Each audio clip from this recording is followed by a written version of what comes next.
এশিয়ার ক্রিকেটে দ্বিতীয় সেরা দল আফগানিস্তানকে 3টি টি-20তে হারিয়ে হোয়াইট ওয়াশ করল বাংলাদেশ।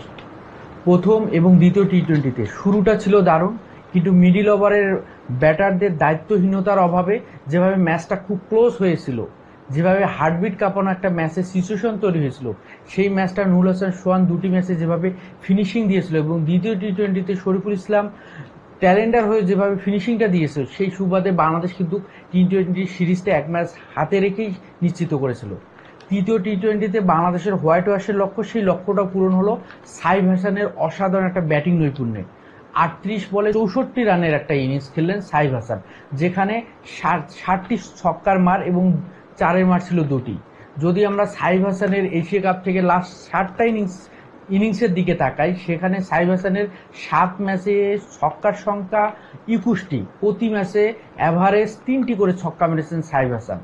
কতটা দুর্দান্ত ব্যাটিং করছেন সাইফ হাসান টি-20তে স্পেশালিভাবে, এবং সেখানে ছক্কা যেন তার কাছে মানে পান্তা ভাতের মতো, যেভাবে দারুণ টাইমিং এবং প্রপারলিভাবে যেভাবে তিনি প্রপারলি এক্সিকিউটটা করতে পারেন, যেভাবে প্রপার টাইমিংটা করতে পারেন, বল বুঝে যেভাবে শর্ট সিলেকশন করতে পারেন সাইফ হাসান, সেটা সত্যি কিন্তু বাংলাদেশের ক্রিকেটের ভবিষ্যতের জন্য অনেক ভালো একটা ফলপ্রসূ হতে পারে।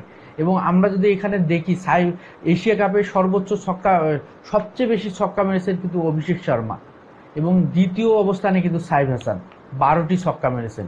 এবং আজকে যে ইনিংসটা খেললেন সত্যি অসাধারণ, এবং তিনি যেভাবে লেগ সাইডের বলগুলোকে ফ্লিক করে ছক্কা মারতে পারেন একদম নিখুঁতভাবে, এবং একটা করে ছক্কার যে মানে ডিস্টেন্সটা 92 মিটার 95 মিটার, সেটা কিন্তু সত্যিকারে অসাধারণ এবং ক্রিকেটে এন্টারটেনমেন্টের ক্ষেত্রে দারুণ একটা ভূমিকা রাখে, এক্সাইটমেন্টটা যেন অনেক বাড়িয়ে দেয়। তৃতীয় টি-20তে আফগানিস্তান প্রথমে ব্যাট করতে নামে, হোয়াইট ওয়াশ থেকে এড়াতে তারা ব্যাটিংয়ে নামে এবং সেখানে হচ্ছে 39 রানের মধ্যে 3 উইকেট হারায়। প্রথম পাওয়ার প্লেতে তারা 39 রান নিতে সক্ষম হয় এবং সেখানে 20, 24, 39 রানে 3 উইকেট এবং একটা সময় 98 রানে 8 উইকেট হারায়, কিন্তু আফগানিস্তানের ব্যাটিং লাইন আপে অনেকটা ধ্বংসস্তূপে পরিণত হয়। ম্যাচটা হয়তো একটা সময় মনে হয়েছিল 110 থেকে 15 রান হয়তো বা তারা করতে পারবে, কিন্তু 34 রানের জুটি গোলে রাসুলি এবং মুজিবুর রহমান সেই রানটার উপর ভর করে 143 রান সংগ্রহ করতে পারে আফগানিস্তান। কিন্তু প্রত্যেকটা টি-20তে একটা বলতে পারেন যে মিডিয়াম টোটাল দাঁড় করে আফগানিস্তান। প্রথমটাতে 151, দ্বিতীয়টাতে 147 রান এবং তৃতীয় টি-20টাতে 143 রান করে আফগানিস্তান। সেখানে 144 রানের টার্গেটে বাংলাদেশ অসাধারণ ব্যাটিং করে এবং সেখানে গতানুগতিকভাবে পারভেজ হোসেন ইমন এবং তানজিদ হাসান তামিম যে ধরনের ক্রিকেটটা খেলা দরকার সেই ধরনের ক্রিকেটটাই খেলে এবং 14 রান করে ইমন আউট হন এবং 33 বলে 33 রান করে তানজিদ হাসান তামিম আউট হন। সেখানে তানজিদ হাসান তামিম যদিও আউটের আগে একটা তিনি লাইভ পেয়েছিলেন, সহজ একটা ক্যাচ মিস করে আফগানিস্তানের ফিল্ডাররা, পরের বলটাতেও তিনি কিন্তু আউট হয়ে যান। আমরা যদি দেখি সাইফ হাসানকে নামানো হয়েছিল, যদিও এশিয়া কাপে সাইফ হাসানকে আমরা ওপেনারে দেখেছি লাস্ট 3-4টা ম্যাচে, কিন্তু এখানে আফগানিস্তানের সাথে টি-20 সিরিজে তাকে কিন্তু 3 নাম্বার পজিশনে এবং 4 নাম্বার পজিশনেও কিন্তু ট্রাই করা হয়েছে এবং প্রথম টি-20তে 0 রানে আউট হলেও দ্বিতীয় টি-20তে 14 বলে 18 রানে একটা ইনিংস খেলেছেন, গুরুত্বপূর্ণ একটা ইনিংস, এবং শেষ টি-20তে 64 রানে একটা ইনিংস খেললেন। এবং বাংলাদেশের প্রথম উইকেটের পতন ঘটে 24 রানে, 79 রানে দ্বিতীয় উইকেটের পতন। ম্যাচটা কিন্তু সেখানে বের হয়ে গেছে, কিন্তু বাংলাদেশের ব্যাটিং লাইন আপের সেই ভয়ের যে জায়গাটা, মিডিল ওভারে যদি ব্যাটাররা ব্যর্থ হয়, আবার যদি রশিদ খান মুজিবুর রহমান সেই জায়গায় দারুণ একটা কিছু করে দেখাতে পারে, মোমেন্টামটাকে চেঞ্জ করে দিতে পারে, তাহলে কিন্তু ম্যাচের সিচুয়েশন পাল্টে যেতে পারে, যেভাবে পাল্টে গিয়েছিল প্রথম টি-20তে। এখন সেখানে যদি আমরা দেখি সাইফ হাসান সেই ম্যাচের মোমেন্টামটাকে কিন্তু পাল্টানোর সেই সুযোগটা দেননি, একের পর এক তিনি যেভাবে দায়িত্বের সাথে ব্যাটিংটা করেছেন।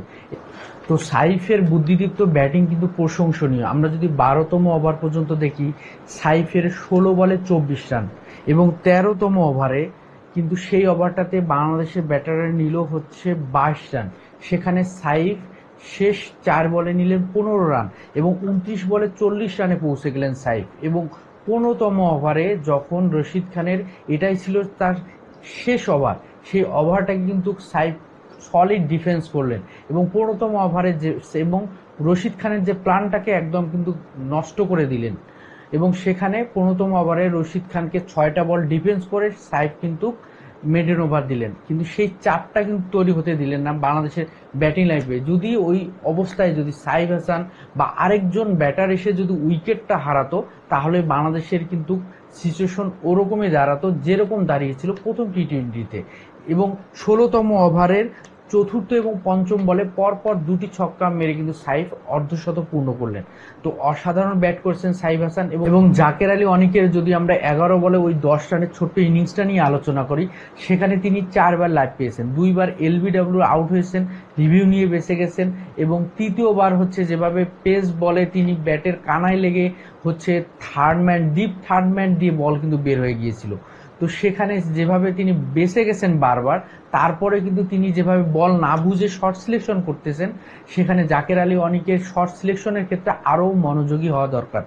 বলার বল পিচ করার আগে তিনি যেভাবে আগেই হচ্ছে প্রি প্ল্যান করে রাখেন যে এই বলটাকে আমি এই ধরনের শট খেলবো, এই পজিশন দিয়ে খেলবো, এই এরিয়া দিয়ে খেলবো, এই ধরনের শর্ট সিলেকশন করা, এই ধরনের প্রি প্ল্যান করা পুরোই বোকামি। বলার আপনাকে ট্রাফে ফেলবে, বলার আপনার জন্য নতুন কোনো ফাঁদ তৈরি করে রাখবে। সেখানে জাকের আলী অনেকের বল শর্ট সিলেকশনের ক্ষেত্রে বল বুঝে শর্ট সিলেকশন করা দরকার।